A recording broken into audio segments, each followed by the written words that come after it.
మరి ఎవరికైనా ఒకవేళ బిబ్లికల్ క్వెషన్స్ ఏదన్నా డిస్కస్ చేయాలనుకుంటే, వివరణ కావాలనుకుంటే మీరు సజీవ వాహిని వాట్సాప్ నంబర్, అనుదిన వాహినిలో ఉన్నటువంటి నంబర్‌కి మీరు వాట్సాప్ చేయవచ్చు మీ ప్రశ్నల్ని. మరి వాటిని మనము ఒకవేళ పర్సనల్‌గా మీకు ఎక్స్‌ప్లనేషన్ కావాలంటే నేను పంపిస్తాను. ఒకవేళ అందరికీ గూడా అది అవసరమైనటువంటి ప్రశ్న అయితే నేను ఇదే అనుదిన వాహినిలోనే మరి అదే ప్రశ్న గురించి వివరణ తీసుకొనొస్తాను. మనకొక ప్రశ్నొచ్చింది. ఆ ప్రశ్నని ఇవాళ నేను మీ దగ్గరికి వివరించాలని ఆశపడుతున్నాను. మరి ఈ ప్రశ్న ఏంటంటే, క్రైస్తవ విశ్వాసంలో పాత నిబంధనలో ఉన్నటువంటి ధర్మశాస్త్రంలో ఉన్నటువంటి నియమాలు ఏవైతే ఉన్నాయో, వాటిని మనం ఇప్పుడు పాటించాల్సిన అవసరం ఉందా? లేకపోతే పాటించవచ్చా? పాటించకూడదా? అనేటువంటి విషయాన్ని మరి కొందరు విశ్వాసులు ప్రశ్నించారు. దాన్ని బట్టి ఈరోజు మరి దానికి కావాల్సిన సమాధానం ఇద్దామని ఆశపడుతున్నాను. వాక్యానుసారమైన సమాధానం. ఈ యొక్క మరలా ఈ ప్రశ్న నేను తెలియజేస్తాను. మరి ఇంకా కొందరు లేట్‌గా జాయిన్ అవుతుంటారు కాబట్టి నేను మరలా ప్రశ్నని మొదలు చెప్తూ ఉంటాను కాబట్టి మీరు దయచేసి గమనించవలసిందిగా నేను రిక్వెస్ట్ చేస్తున్నాను. ప్రశ్న ఏమిటంటే, మరి పాత నిబంధన గ్రంథమైనటువంటి మోషే ధర్మశాస్త్రంలో ఉన్నటువంటి విషయాలు ఈరోజు క్రైస్తవ విశ్వాసంలో వాటిని మనము పాటించాలనా? పాటించకూడదా? మరి పాటించాలంటే ఎలా పాటించాలి? పాటించకూడదంటే ఎందుకు పాటించకూడదు? ఇలా మనము వివరణ వాక్యానుసారంగా ఈరోజు మనము గ్రహింపులోనికి తీసుకొనొద్దాం. ధర్మశాస్త్రము అంటే లా.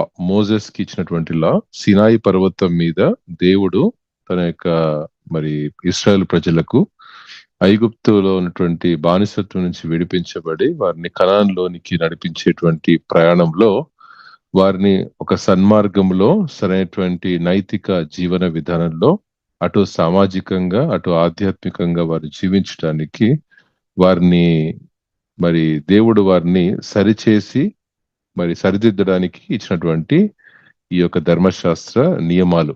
కేవలం ఇశ్రాయేలు ప్రజలకు మాత్రమే ఆ దినాల్లో ఇవ్వబడింది. 2 రకాల గుంపులు ఉండేవారు. ఇశ్రాయేలు ప్రజలు, అన్యులు. 2 రకాల గుంపులు మాత్రమే ప్రపంచంలో ఉండేవి ఆ దినాల్లో. ఇశ్రాయేలు ప్రజలంటే యాకోబు సంతతి వారు. వారు ఇశ్రాయేలు ప్రజలు. అంటే యాకోబు సంతానమైనటువంటి 12 గోత్రాలైనటువంటి వారందరూ కలిపి ఒక గుంపుగా ఉన్నారు. వారు కానటువంటి వారు ఎవరైతే ఉన్నారో వారందరూ అన్యులుగా ఎంచబడ్డారు. అయితే ఆ దినాల్లో ఈ యొక్క ఇశ్రాయేలు ప్రజలు అరణ్యంలో ఉన్నారు కాబట్టి 40 సంవత్సరాల ప్రయాణంలో వారు మాత్రమే ఉన్నారు కాబట్టి మొదటిగా వారి మాత్రమే ఇవ్వబడింది ఈ యొక్క నియమాలు. దానికంటే ముందు ఆజ్ఞలు ఉన్నాయా అంటే, దానికంటే ముందు వాస్తవానికి మానవులకు సామాజికమైనటువంటి ఆజ్ఞలు లేవు. మరి వాస్తవానికి బోధన విధానాలు వాళ్ళ మధ్యలో లేవు. కాబట్టి ప్రజలు వారికి ఇష్టం వచ్చినట్టు వారు జీవించినట్టు మనం గమనించగలం. అయినప్పటికీ కూడా లోతు వంటి నీతిమంతులు మరి ఈ లోకంలో జీవించారని, హనోకు వంటి నీతిమంతులు కూడా జీవించారు కాబట్టి ధర్మశాస్త్రము లేనటువంటి దినాల్లో కూడా వారు నీతిగానే జీవించారు.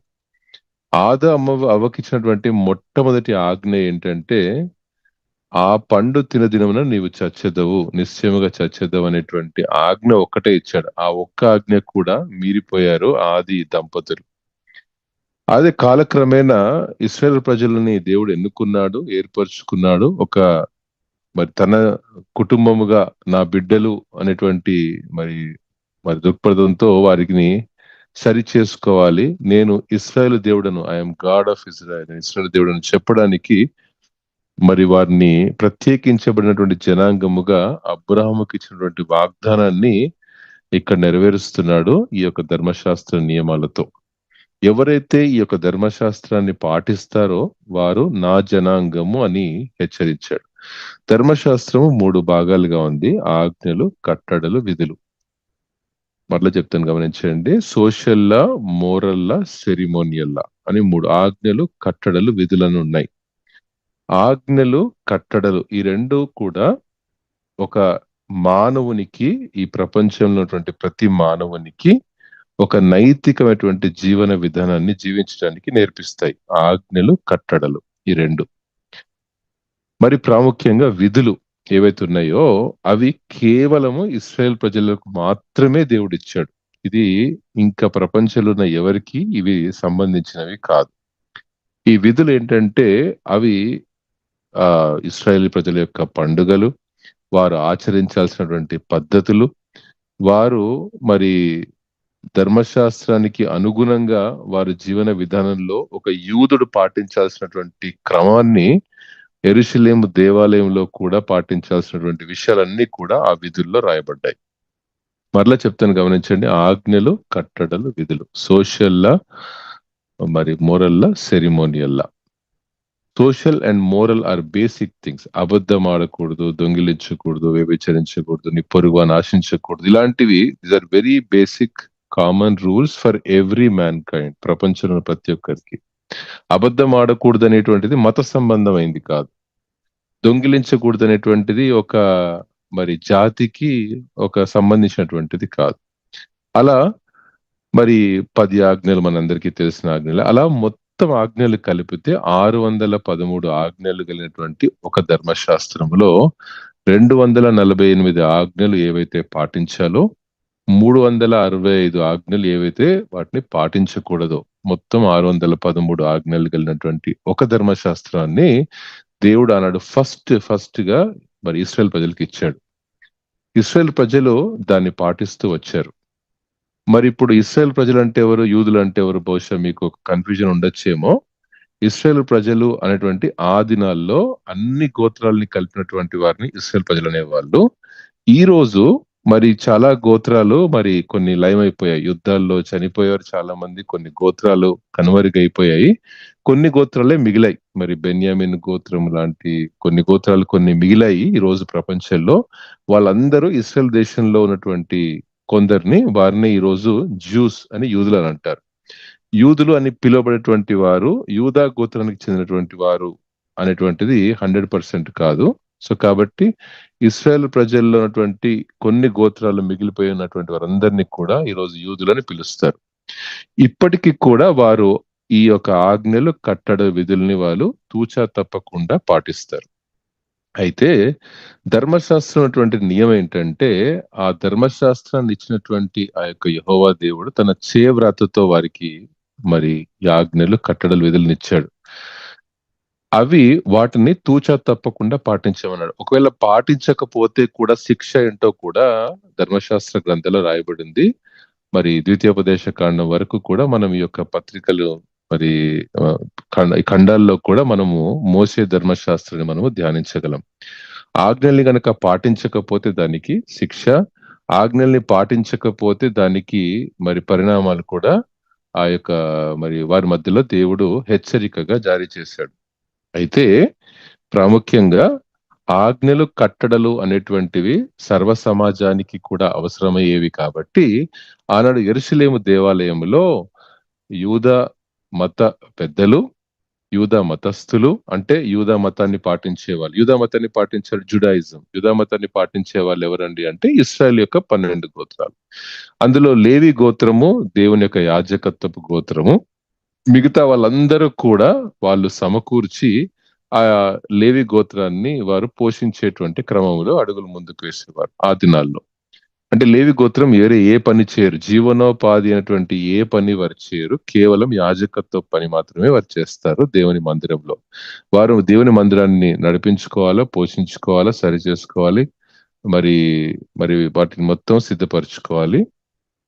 అయితే మరి అదే ఆవరణంలో ఉన్నటువంటి ఆ యెరూషలేము దేవాలయానికి అన్ని జనులు కూడా వచ్చేవాళ్ళు. సో వాళ్ళకి ఏంటంటే ఈ యొక్క నాన్ సెరిమోనియల్ లా అంటే దాంట్లో కూడా వాళ్ళు మరి పార్టిసిపేట్ చేసేవాళ్ళు ఆ యాక్టివిటీస్ లో కూడా.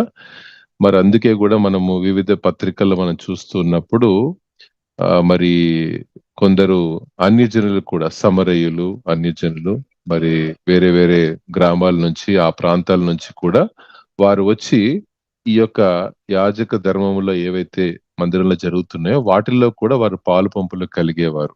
వారు ఎందుకంటే అందరికీ ఒకే దేవుడు ఆ దినాల్లో.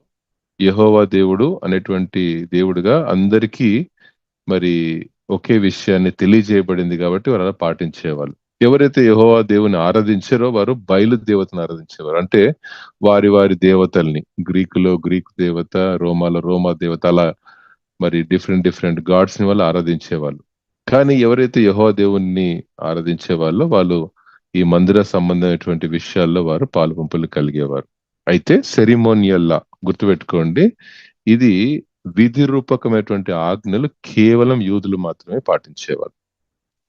యేసుక్రీస్తు ప్రభువు ఎప్పుడైతే మరి లోకంలో ఆయన జన్మించారో, ఆయన కల్వరి శిలువలో ఆయన మరణించాడో, హెబ్రీయులకు రాసినటువంటి పత్రికలో కూడా మనందరికీ తెలిసినటువంటి కొన్ని భాగాలు ఉన్నాయి. అవన్నీ నేను మీకు వివరించే ముందు ఇక్కడ చూడండి, మన నిర్గమకాండంలో మనందరికీ తెలిసినటువంటి 10 ఆజ్ఞలు ఉన్నాయి. వీటిని ఒక చిన్న ఎగ్జాంపుల్ గా తీసుకొని నేను మీకు వివరిస్తాను. 10 ఆజ్ఞల్లో మొదటి 4 ఆజ్ఞలు మనం గమనించినట్లయితే అవి దేవునితో సంబంధించినటువంటి ఆజ్ఞలు, దేవుని సంబంధమైనటువంటి ఆజ్ఞలు, దైవిక సంబంధమైన ఆజ్ఞలు. ఇది అందరికీ వర్తించేటువంటి ఆజ్ఞలే ఇవన్నీ. ఇదేమి కేవలం యూదులకు మాత్రమే కానే కాదు. 5 నుంచి 10 ఆజ్ఞలు మనం గమనించినట్లయితే అది మన సమాజంతో కూడినటువంటి ఆజ్ఞలు. అంటే అబద్ధం ఆడకూడదు. ఎవరితో అబద్ధం ఆడకూడదు అంటే మన పొరుగు వానితో అబద్ధం ఆడకూడదు, దొంగిలించకూడదు, నువ్వు పొరుగు వాడిని దొంగిలించకూడదు, ఆశించకూడదు, నువ్వు పొరుగు వాడిని ఆశించకూడదు. అలా సోషల్ కి సంబంధించినటువంటి ఆజ్ఞలు. సో ఇదొక చిన్న ఎగ్జాంపుల్ గా నేను మీకు తీసుకొని వస్తున్నాను.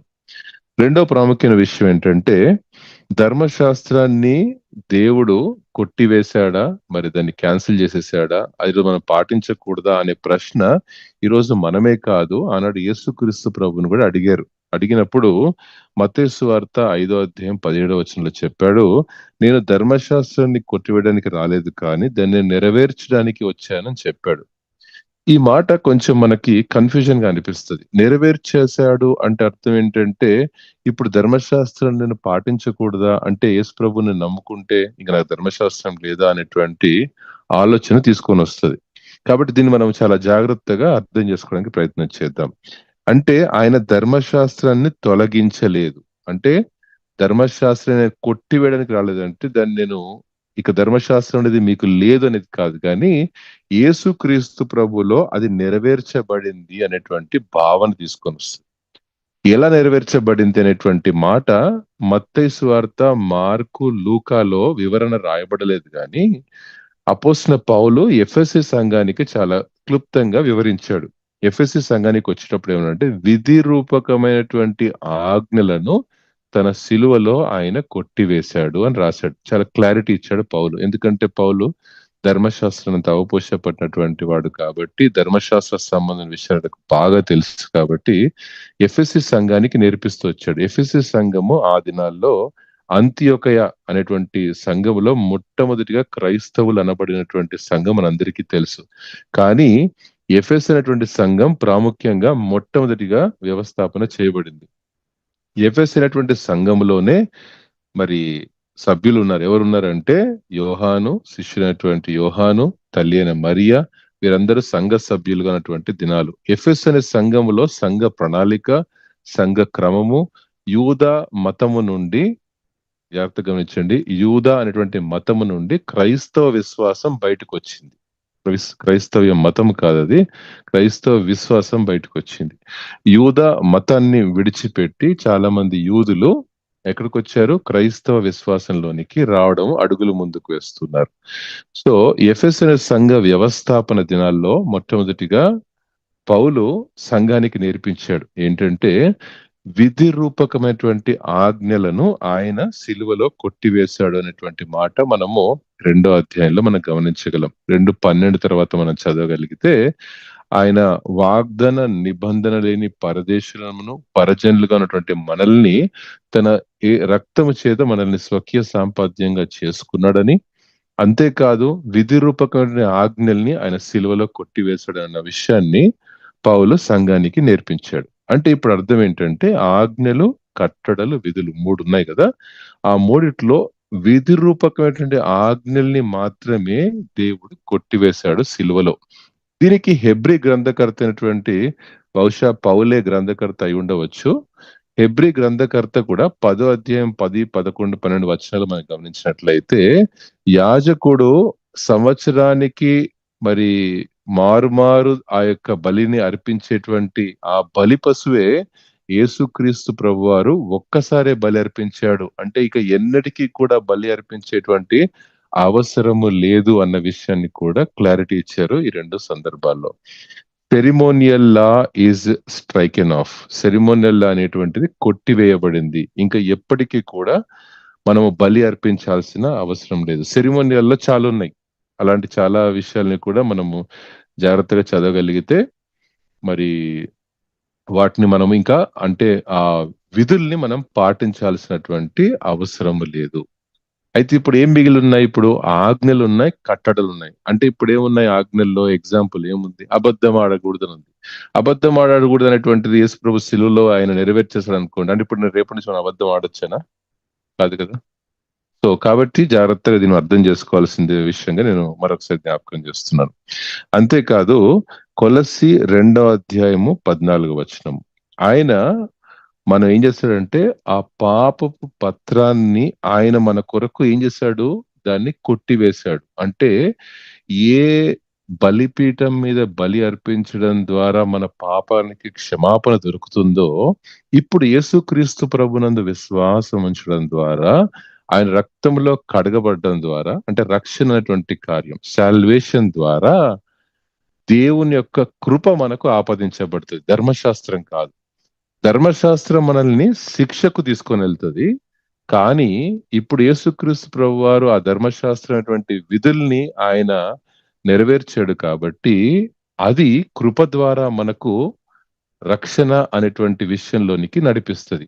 అంటే శిక్ష మన నుంచి కొట్టివేస్తుంది అన్న విషయాన్ని, యేసుక్రీస్తు శిలువ మీద మనకు శిక్ష రద్దు చేయబడింది అన్న విషయంలోనికి మనం ఈ రోజు దాటింపజేసుకుంటూ వచ్చాం. ఆజ్ఞలు, కట్టడలు, విధులు మన జీవితంలో కృప ద్వారా మన శిక్షను తీసివేసింది, శిక్షను రద్దు చేసింది, పాప పత్రాన్ని కొట్టివేసింది, సిలువలో నెరవేర్చబడింది. ఎలా? కృప ద్వారా. కాబట్టి ఇప్పుడు మనకేముంది? ధర్మశాస్త్రం ఉన్నటువంటి విధులు మనకు లేవు గాని ఇప్పుడు మనకు కృప ఉంది అన్న విషయాన్ని జ్ఞాపకం చేసుకోవాలి. కాబట్టి ఇప్పుడు సరైనటువంటి సమాధానం క్లుప్తంగా జాగ్రత్తగా గమనించండి. ఒక విశ్వాసి రక్షణ కోసము మరి రక్షణ కోసం 10 ఆజ్ఞల్ని పాటించడం అనేటువంటిది ఇది రాంగ్ స్టేట్మెంట్ అన్నమాట.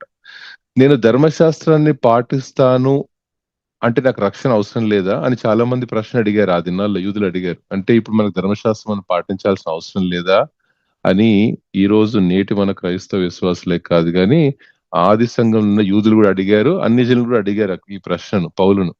సో అపోస్తలుడైన పౌలు చాలా క్లారిటీ ఇచ్చాడు ఆ దినాల్లో. ఏం చెప్పాడంటే రక్షణ కోసం 10 ఆజ్ఞల్ని పాటించడం అనేటువంటి సిద్ధాంతం కాదు కానీ నైతిక సూత్రాల కోసం 10 ఆజ్ఞల్ని పాటించాలి.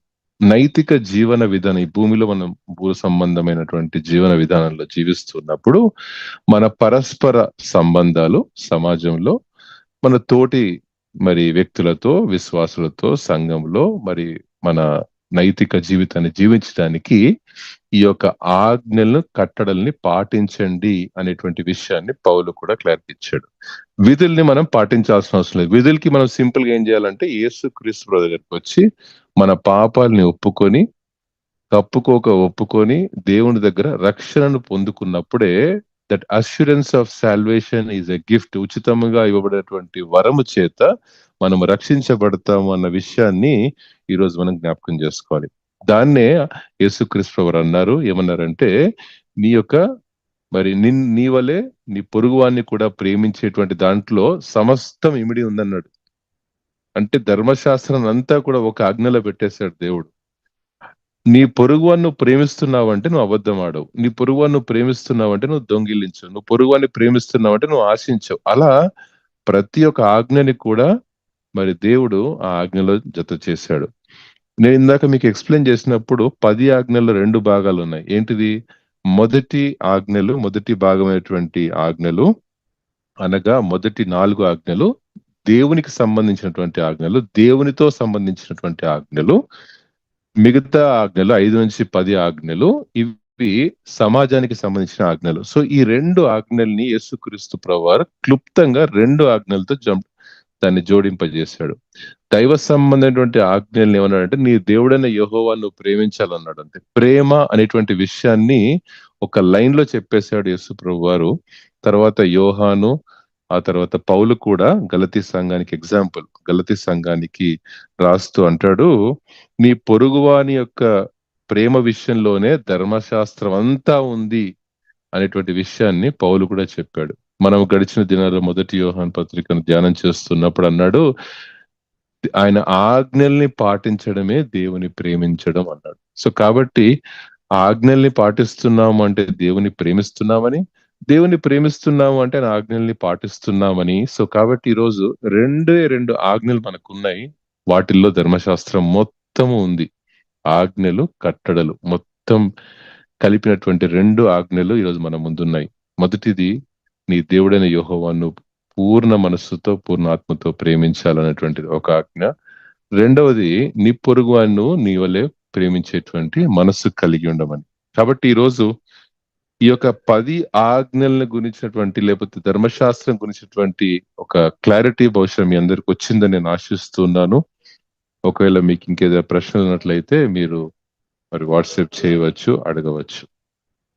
అయితే ప్రాముఖ్యంగా మరొక ప్రశ్నతో రేపటి దినమున మీ ముందుకు తీసుకొని వస్తాను. ఇంకా ఏమైనా కాంట్రవర్షియల్ ప్రశ్నలు మాత్రం నేను ఎప్పటికీ తీసుకొని రానండి.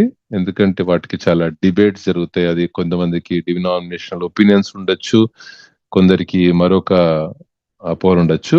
ఓన్లీ సిద్ధాంతపరమైనటువంటి క్వశ్చన్స్ మాత్రమే నేను ఈ యొక్క మరి అనుదిన వాహిని ద్వారా మిమ్మల్ని మరి మోటివేట్ చేయడానికి, ఎంకరేజ్ చేయడానికి నేను ప్రయాసపడతాను. అందుని బట్టి దేవునికి మహిమ కలుగును గాక.